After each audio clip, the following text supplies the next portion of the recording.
Bonjour et bienvenue dans notre nouvel épisode des rendez-vous du risque sur les outils d'analyse a priori. Dans cette vidéo, je vous propose l'APR, l'analyse préliminaire des risques, l'un des outils de la gestion des risques. Cette méthode arrive en premier lieu pour identifier les risques aux prémices de la conception d'un projet. Cette méthode est recommandée et utilisée en France depuis les années 80. Elle est particulièrement utile au stade de la conception d'une installation avant la définition précise du procédé.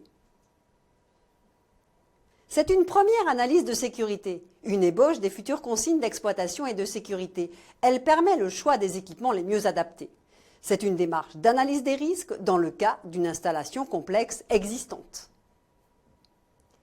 Cette étape préliminaire permet de révéler des éléments ou des situations nécessitant une attention plus particulière et en conséquence l'emploi de méthodes d'analyse de risque plus détaillées. Elle peut ainsi être complétée par une méthode de type AMDEC ou arbre des défaillances par exemple.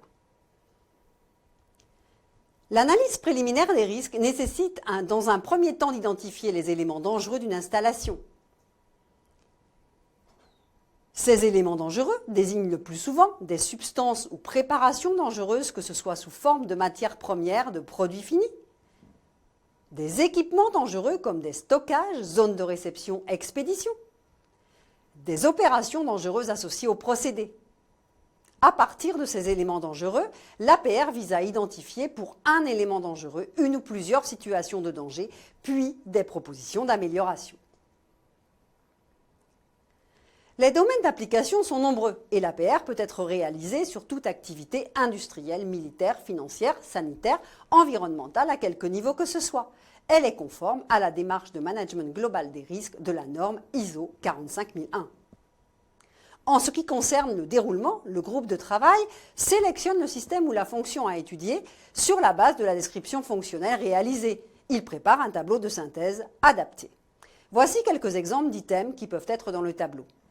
L'équipement choisi, une situation de danger, les causes et les conséquences possibles, l'identification des barrières de sécurité existantes sur l'installation pour un enchaînement cause-situation de danger, conséquences données, les propositions d'amélioration, les commentaires pour faire apparaître les hypothèses effectuées durant l'analyse, les noms des personnes devant engager des actions complémentaires.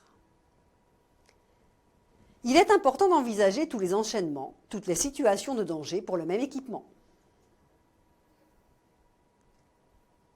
Le principal avantage de l'analyse préliminaire des risques est de permettre un examen relativement rapide des situations dangereuses sur les installations.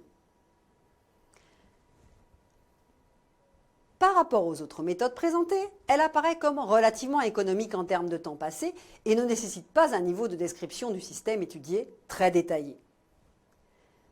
Cet avantage est bien entendu à relier au fait qu'elle est généralement mise en œuvre au stade de la conception des installations. En revanche, l'APR ne permet pas de caractériser finement l'enchaînement des événements susceptibles de conduire à un accident majeur pour des systèmes complexes.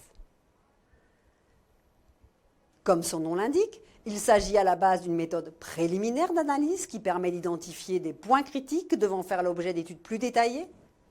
Elles permettent ainsi de mettre en lumière les équipements ou installations qui peuvent nécessiter une étude plus fine menée grâce à des outils comme l'AMDEP, l'ASOP ou l'analyse par l'arbre des défaillances. Toutefois, son utilisation seule peut être jugée suffisante dans le cas d'installations simples ou lorsque le groupe de travail possède une expérience significative de ce type d'approche. Comme vous avez pu le comprendre, l'analyse préliminaire des risques ou APR est une méthode d'identification et d'évaluation des risques au stade initial de la conception d'un système. À partir de l'ensemble des dangers auxquels le système est susceptible d'être exposé, tout au long de sa mission, elle a pour objectif l'identification, l'évaluation, la hiérarchisation et la maîtrise des risques qui en résultent.